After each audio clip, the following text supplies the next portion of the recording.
You fixed it yourself, whatever it was. The problem at work, the emotional spiral at 2 a.m., the logistical nightmare that would have sent most people reaching for the phone, you handled it alone. Not because no one was available, because asking didn't even occur to you. Your first instinct wasn't, who can help? It was, how do I solve this? And afterward, you didn't feel lonely. You felt capable, maybe even relieved that you didn't have to explain yourself to anyone. Some people hear that and think it sounds cold, isolated, like something must be wrong. But here's what they don't understand. For certain brains, self-sufficiency isn't a coping mechanism. It's an operating system. You're not anti-people. You're just optimized for low stimulation, high control connection. You don't need constant social input to feel okay. You need depth over frequency, quality over quantity, and the freedom to manage your own energy without apologizing for it. This video breaks down the 3 psychological systems behind self-sufficient introverts, what's actually driving the independence, and whether it's serving you or slowly becoming a wall. There's a quick test near the middle to figure out which system is primary for you, because I don't need anyone can mean very different things depending on what's underneath it. System 1 is about stimulation, how your nervous system responds to social input. System 2 is about control, how predictability creates safety for certain brains. System 3 is about trust, the learned self-reliance that sometimes comes from being let down too many times. One of these looks like confidence and maturity from the outside, but it can quietly turn into isolation if you're not paying attention. Before we dive in, one important distinction. Independence means solitude refuels you. Isolation means solitude numbs you. The first is a preference, the second is a prison that feels like a preference. By the end of this video, you'll know which one you're actually in. System 1 is low stimulation preference. Some brains are wired to operate best at lower arousal levels. Social interaction isn't neutral for them. It's stimulating in a way that requires recovery. Not because people are bad, but because every conversation,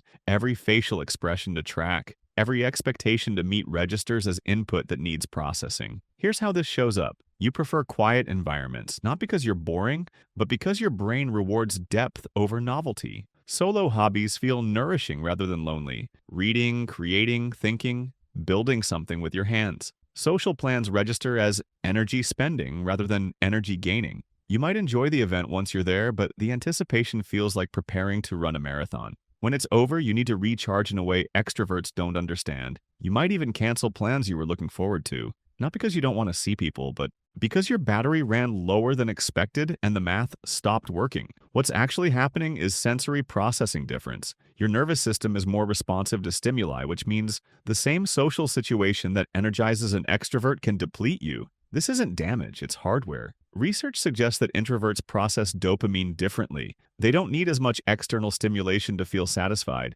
and too much can tip into overstimulation. Where extroverts seek out stimulation to feel alive, you already feel alive in the quiet. The silence isn't empty for you, it's full. If this is your primary system, your self-sufficiency isn't avoidance. It's accurate self-knowledge. You've learned what your brain needs to function well, and you've built a life that honors that. The people who call you antisocial are just running different software. But here's where it gets more complicated. Many self-sufficient introverts aren't just low stimulation, they're also control-seeking. That's System 2. System 2 is control and predictability. Home and solitude don't just reduce stimulation, they reduce variables. No small talk you didn't prepare for, no unexpected questions, no social performance where you have to read the room and adjust in real time. When you control your environment, you control your experience. And for certain nervous systems, that control isn't preference, it's regulation. Here's how this shows up. You have routines, and disruption to those routines creates disproportionate stress. You prefer one-on-one conversations or small groups over large gatherings,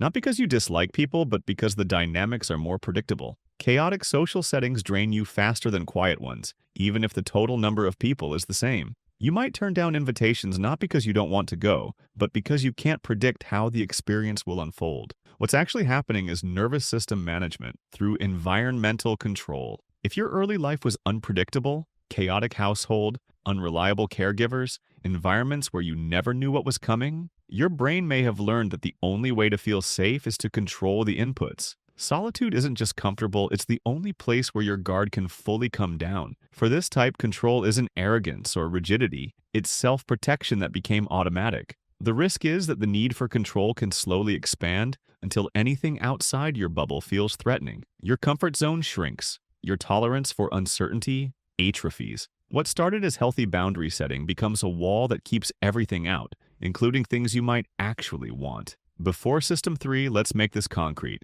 Quick test. Answer honestly. First, do you feel physically better after being alone? Does solitude literally restore energy that social interaction depletes? That's System 1. Stimulation preference. Stimulation. Second, do you avoid social settings primarily because they're unpredictable? Is it less about the people and more about not knowing what to expect? That's System 2. Control and predictability. Third, do you avoid emotional closeness because it feels risky or exhausting? Do you handle problems alone because depending on people has burned you before? That's System 3. Whichever resonated most reveals your primary driver. And System 3 is the one that gets confused with maturity, when sometimes it's actually protection that's gone too far. System 3 is protection and trust. At some point, you learned that relying on yourself was safer than relying on others. Maybe people let you down. Maybe they couldn't handle your emotions. Maybe asking for help was met with criticism, dismissal, or strings attached. So you adapted. You became the person who figures it out alone, who doesn't need anything from anyone,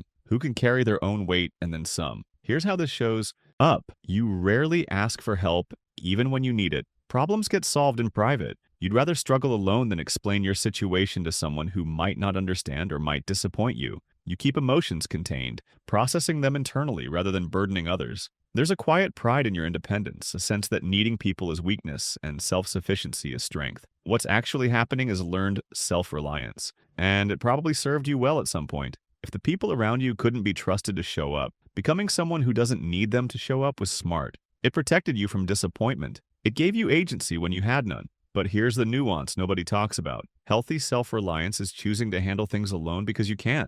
Unhealthy self-reliance is refusing to let anyone help because you're terrified of what happens if they fail you. One is confidence. The other is armor. From the outside, they look identical. From the inside, they feel very different. If your independence came from learning that people weren't safe, that learning might still be running, even if your current environment is different. The wall you built to survive childhood or past relationships might now be keeping out people who could actually show up for you. The self-sufficiency that protected you might be isolating you. So how do you know which side you're on? Here's a simple diagnostic. Healthy, self-sufficient introverts choose solitude. They don't feel trapped by it. They have at least one or two anchor people they could reach out to in a crisis. They can ask for help when the stakes are high, even if it's uncomfortable. They can leave home and socialize without dread.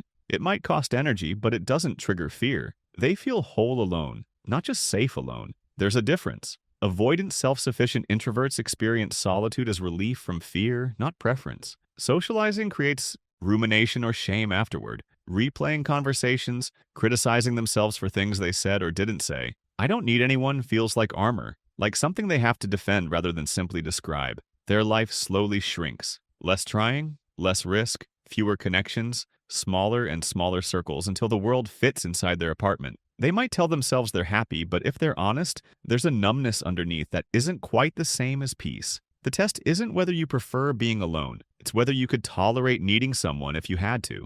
It's whether closeness feels like an option or a threat. Healthy independence is flexible. Unhealthy independence is brittle. One can bend toward connection when necessary. The other breaks at the thought. Here's what I want you to take from this. Self-sufficiency isn't a flaw.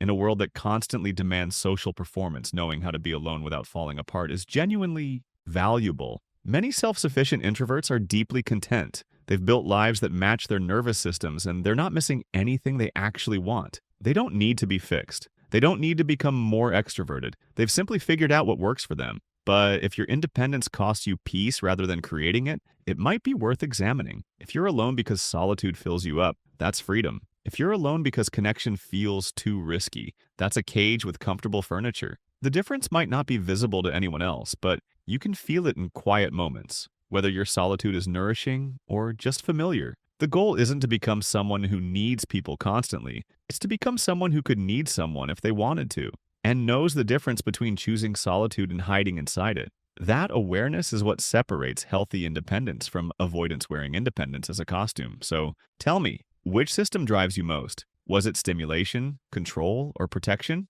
Drop it in the comments. I want to know which one finally explained something you couldn't articulate before. If this made you think differently about your independence, subscribe. We break down the psychology behind everyday patterns in a way that actually makes sense. The next video shifts to something completely different. The psychology of people who don't believe in the AI revolution. Why are some people dismissive while others are obsessed? What's actually driving the skepticism? That one explains more about how we process change than you'd expect. I'll see you there.